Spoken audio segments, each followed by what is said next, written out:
Good evening again, man. I just want to welcome you guys back to the Conversation 9-8, and I appreciate you, guys, for rocking with your boy. It's truly a privilege to just continue to be on and continue to go forward.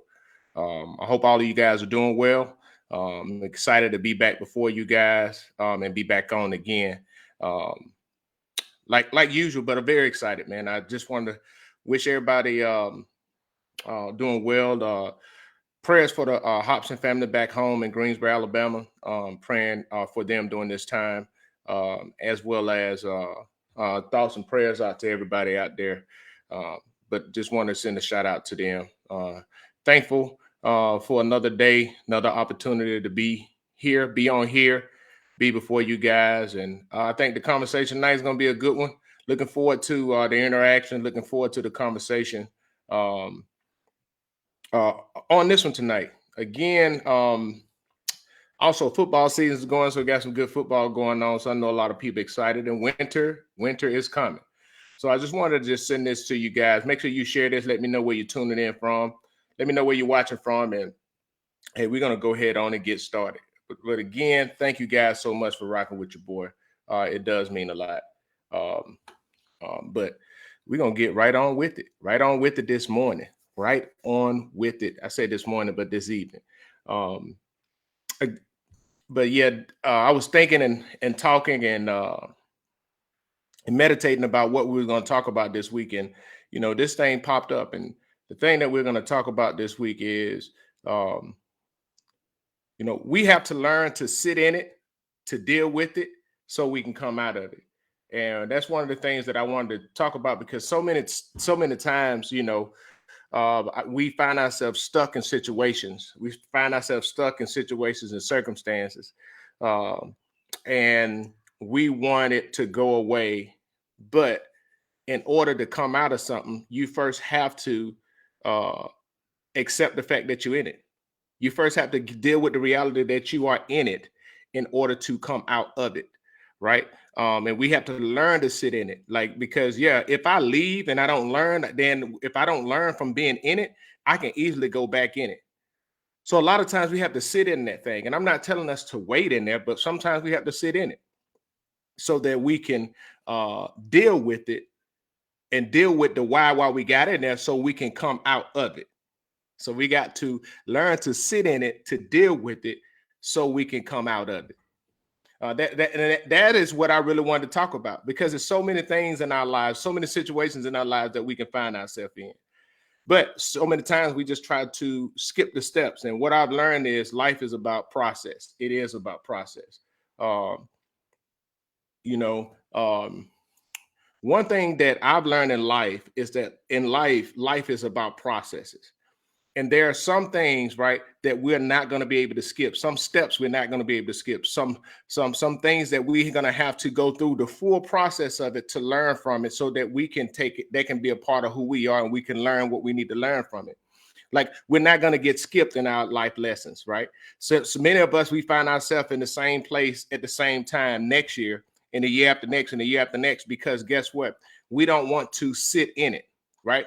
We just want to get the end result, but we have to learn to sit in it, sit in that situation, sit in that circumstances, right? So that you can deal with it, right? Don't try to get away with it. Many times we don't want to be held accountable to it. We just want it to be over with. And the reason why it's never over with because we don't deal with it. That's why we can't come out of it. That's why we struggle to come out of it, because we refuse to deal with it, and we have to deal with it. We simply have to deal with it. There's nothing you can get away from having to deal with it. Period.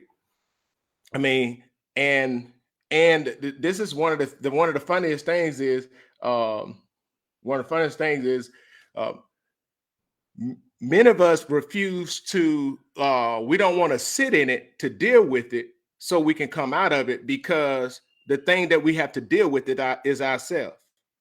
And what we don't realize is the person that we run from the most, the person that we lie to the most, the person that we manipulate the most is the person that we see in the mirror, right? So that's why it's hard for us to quote unquote sit in it, to deal with it because we refuse to deal with ourselves. And by refusing to deal with ourselves, we don't overcome those things. And we find ourselves in a perpetual state of chaos in situations and circumstances in our life because we don't want to be still enough to deal. You have to be still enough to deal, right? And we have to be able to deal to come out. So we got to get to that. We had to get to that place to where I'm going to sit still so that I can deal with me so that I can come out. We have to get to that space. And sadly, many of us refuse to do it. You know, we refuse to do it. And is it scary? Yeah, it can be scary. Yes, it can be scary. Yes, it can. You know, recently I lost my older brother, and you know, and I can remember losing my father 10 years ago. And the tendency can be, well, let me just stay busy. You know, I just keep myself busy so that I don't have to deal with it, so that I don't have to face it. I know it's there, but let me just stay busy. Let me keep busy. So I'm a pour into work. I'm a pour into all this other stuff. I'm just gonna keep going and going and going and going and be busy, right? But the reality is you have to deal with that. You have to process that in a certain space. You got to get to a space where you can process that and grieve, because grieving is a process. You're not just going to get there by ignoring it. And many of us, we don't want to sit still long enough so that we can deal with it. We can start addressing it so that we can come out of it. And that's why many of us, we find ourselves so stuck that we would never get through the process of grief because we refuse to deal with it. We refuse to sit still so we can come out of it. We refuse to sit still so we can come out of it. And we just stay busy and try to occupy our minds. But the reality is we have to sit still. You know, one of the greatest quotes that I love in the Bible, and it's said over many times, but it said, "Be still and know that I am God." And as we sit down to dissect that, it's the same thing in our lives. A lot of times in our issues and the things that we're dealing with and we're going through, we have to, quote, be still. We have to slow down and know. And in order to know, you got to process it. You have to deal with it. You got to study. You got to do a lot of things, right? So there's a lot of things that by sitting still, that will come to our own knowledge based off of the things that we process and we go through, right? But then once I be still and I know, right, now what I can do is I can start to process these things. I can start to process them. I can start challenging a lot of this stuff so that I can start to come out of and be delivered from and not stay in a stronghold and not stay there. And I say that because so many of us, we choose to stay in a stuck place because we are too afraid to deal with it, right? Denzel Washington said, just because you're, don't confuse movement with progress. And that's a very powerful thing. A lot of us, we stay moving, we stay busy, but we don't have any progress because we haven't learned to sit down. We haven't learned to sit still. We haven't learned to just be slow down enough so that I can start addressing my insecurities. I can start addressing these truths about me that, hey, that I'm impacted because my daddy wasn't there and that leaves a void at me. That makes me feel like I'm vulnerable in there. I had an impact because I'm dealing with neglect because my mom left me, right? We don't want to deal with these things and we just try to go through life and we attach ourselves to all these other people feeling like, guess what?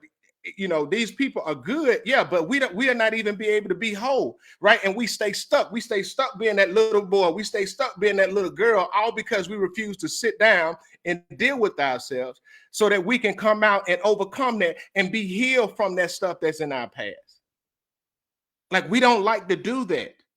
That's not fun for a lot of us. And the reason why it's not fun for a lot of us is the fact that it seems to be too painful to deal with. It seems to be too painful to deal with. Now, the question can come as, how do you learn to sit in it, right? How do you learn to sit in it? When I'm talking about sitting in it, I'm not talking about you not working towards being better. I'm not talking about you accepting something for what it is, right? But I say sitting in it, when I say we have to learn to sit in it, We have to learn to slow down and do a correct analysis of where we at, do a correct assessment of where we at, no matter what it may be, no matter what situation it may be in, no matter if you're going through hard times in a relationship, no matter if you're trying to overcome a traumatic experience, no matter what it is, you have to, quote unquote, not run from it, but I got to analyze it so that I can see what it is. So now with me sitting in it, now I analyze it. Now dealing with it is, okay, now these are the steps that I need to do to work towards overcoming it, right? And as I deal with it, right, I come out of it. And by me choosing to deal with it, I have to sit in it to deal with it. And by dealing with it, I'm opening the door so I can walk through it. I'm opening the door so I can walk through it and overcome it. And that's right there is what it is. And I know that's not always easy. This is not something that a lot of people love talking about. This is not something that a lot of people love to address. But the fact of the matter is this, right? We have to do that. We have to learn to do that. You know, sadly, one of the sad truth is there are a lot of people that refuse to learn to sit in it. They have convinced themselves that, hey, I'm good. And they don't even realize the impact that they're having on the lives of people that are close to them, that are around them, that have to deal with them. You know, they don't realize that. And they are blinded because in their mind, they have convinced themselves that they're good. Oh, that doesn't bother me, or that it had an impact on me. And everybody else, the people that are closer to them, can see, no, it's something wrong there. But they have convinced themselves to do it. So instead of them sitting in it, what they is they have chosen to accept or walk in denial of it. So if you're walking in denial of something, it is impossible for you to deal with it. And by them walking in denial of it, that's a coping mechanism because they're too afraid to deal with it. That's why instead of them coming out of it, you find those people, they stay stuck in it. And they tend to blame other people while they are stuck. They tend to blame other people while they're stuck. And the reality is they're stuck because they're choosing to stay there. They are choosing to be there. That's what they have chosen to be. You know, and that's a sad space, but that's a reality for a lot of people. So we have to learn to sit in it, man. We have to uh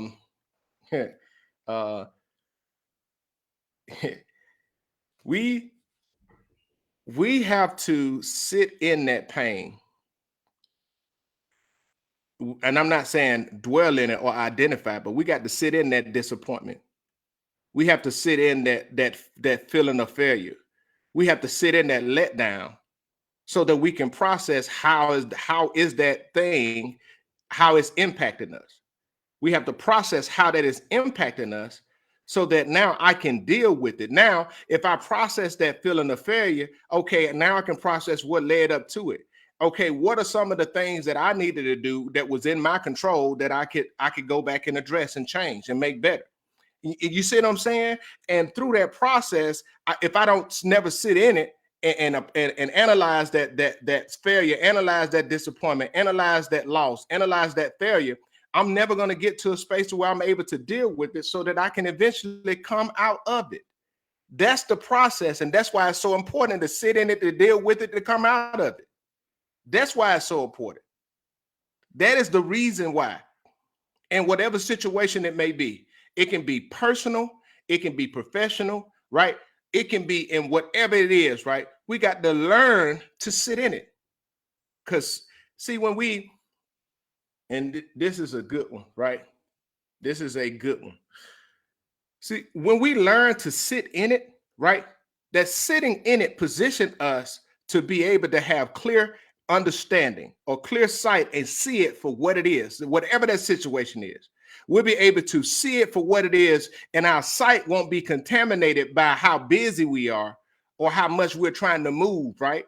It face value, we're able to see things for face value. That's why it's so important to sit, right?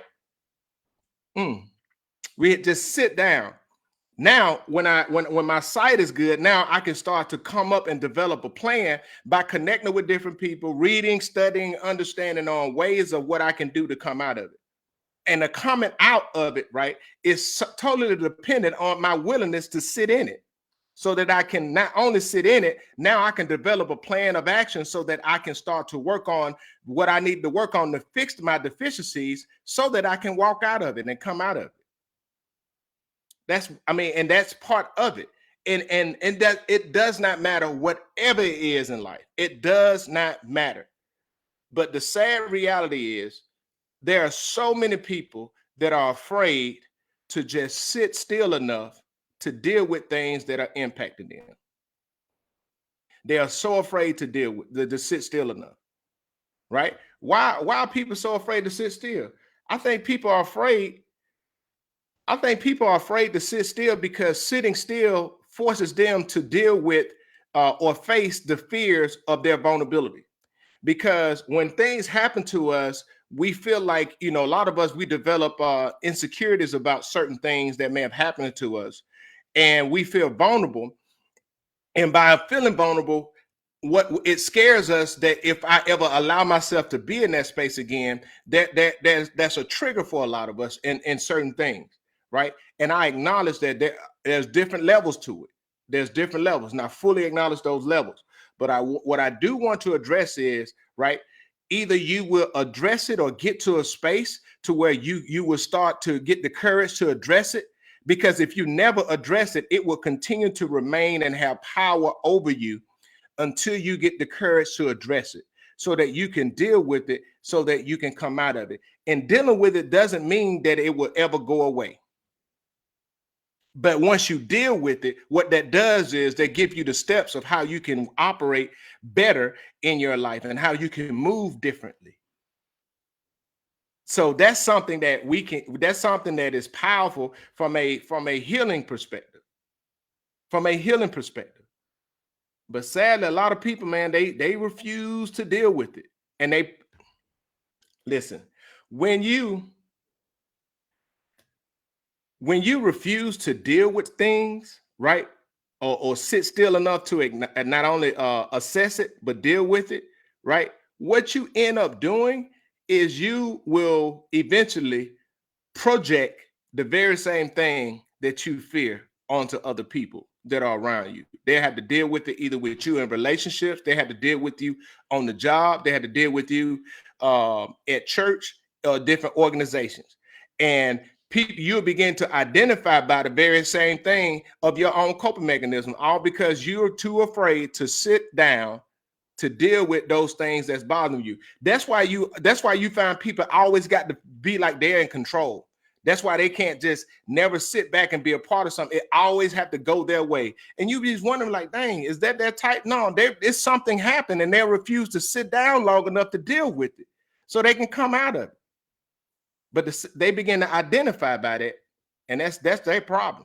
They choose to identify by the very thing, and it's not so much of them choosing to identify by it. What ends up happening is many people will begin to try to champion their strengths as what they say that their strengths and the things that they are good at, but it's not really strengths. They are just coping mechanisms to cover up, to keep people away from the things that they feel like they're vulnerable for. So you have people that will dealt with abandonment and dealt with neglect, or felt like they're the black sheep, or felt like all of this stuff while growing up. Well, when they get older, or they become very uber successful in their careers, and everything is about them having control and things going their way. And people will look, and from the outside looking in, they will look and they'll be like, dang, that person's got it going on. But when you peel the onion back, they still the little boy or the little girl that's trying to protect themselves from addressing or going back and revisiting those same emotions that they've been protecting themselves from the whole time. And the reality is other people suffer because they refuse to deal and address themselves. They refuse to do it. So, man, I thank you guys so much for rocking with your boy tonight. Truly been fun. Great conversation. Remember, you have to learn to sit in it, to deal with it, to come out of it. So, hey, go make sure you check me out on all social media platforms here, The Conversation 98. At The Conversation 98 on YouTube, The Conversation 98 on Instagram, at 98 Conversation on Twitter, The Conversation 98 on Facebook, and at The Conversation _98 on TikTok. You guys have a great and wonderful evening. God bless.